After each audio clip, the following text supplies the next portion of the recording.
lagi.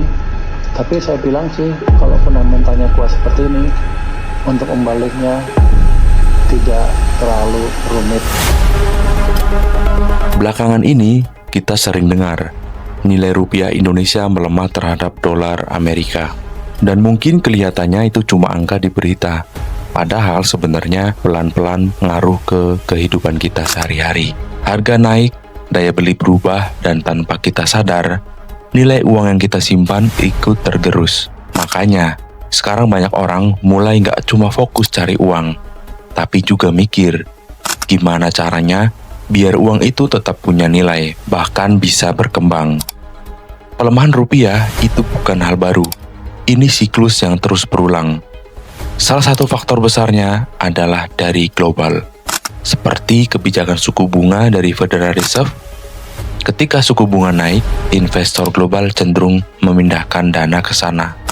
Dan efeknya, mata uang seperti rupiah jadi tertekan. Tapi bukan cuma itu, faktor geopolitik juga ikut berpengaruh. Contohnya, konflik atau ketegangan di kawasan Timur Tengah. Ketika terjadi ketidakpastian global, investor cenderung mencari aset yang dianggap lebih aman, dan biasanya itu kembali ke dolar. Selain itu, ketegangan di Timur Tengah juga bisa mempengaruhi harga energi dunia, yang akhirnya berdampak ke inflasi dan tekanan ke mata uang negara berkembang.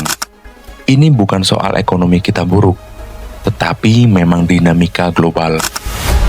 Dalam kondisi seperti ini, banyak orang mulai pertimbangkan menyimpan sebagian aset dalam bentuk dolar. Bukan untuk spekulasi, tapi untuk lindung nilai. Karena ketika rupiah melemah, aset berbasis dolar cenderung lebih stabil. Tapi, di sini muncul pertanyaan baru. Apakah cukup hanya disimpan? Sekarang kita masuk ke perkembangan berikutnya dengan teknologi. Sekarang kita bisa punya dolar dalam bentuk digital, yaitu Tether atau USDT. USDT adalah stabil coin yang nilainya mengikuti dolar Amerika Serikat. Jadi, secara sederhana, 1 USDT kurang lebih sama dengan 1 USD. Keunggulannya lebih fleksibel, lebih mudah diakses, dan bisa digunakan di ekosistem kripto. Yang menarik dengan USDT, kita tidak hanya menyimpan, tapi juga punya peluang untuk mengembangkan. Berbeda dengan menyimpan dolar secara konvensional yang cenderung diam. Di dunia kripto ada fitur seperti earning atau staking. Contohnya di platform seperti Bitime. Di sini, aset bisa menghasilkan yield.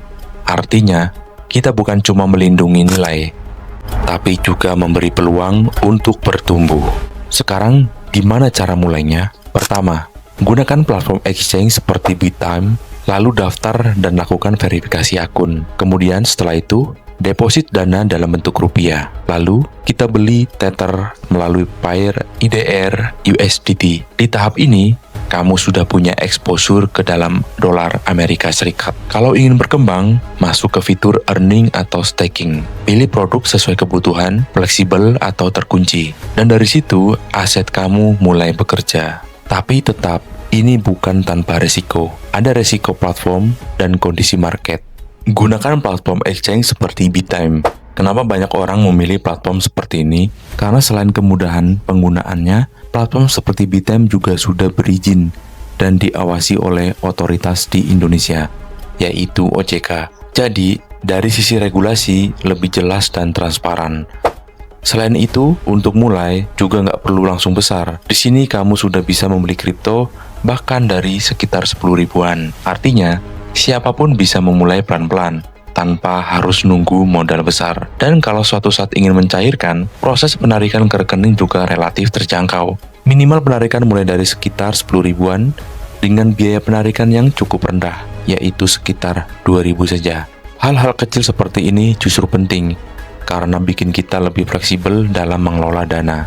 Jadi hari ini bukan cuma soal rupiah atau dolar, tapi bagaimana kita mengelola nilai uang kita di tengah perubahan. Apakah hanya disimpan? Atau mulai kita pahami bagaimana cara membuatnya lebih optimal? Karena pada akhirnya, yang penting bukan hanya punya uang, tapi bagaimana kita menjaga dan mengembangkannya dengan bijak.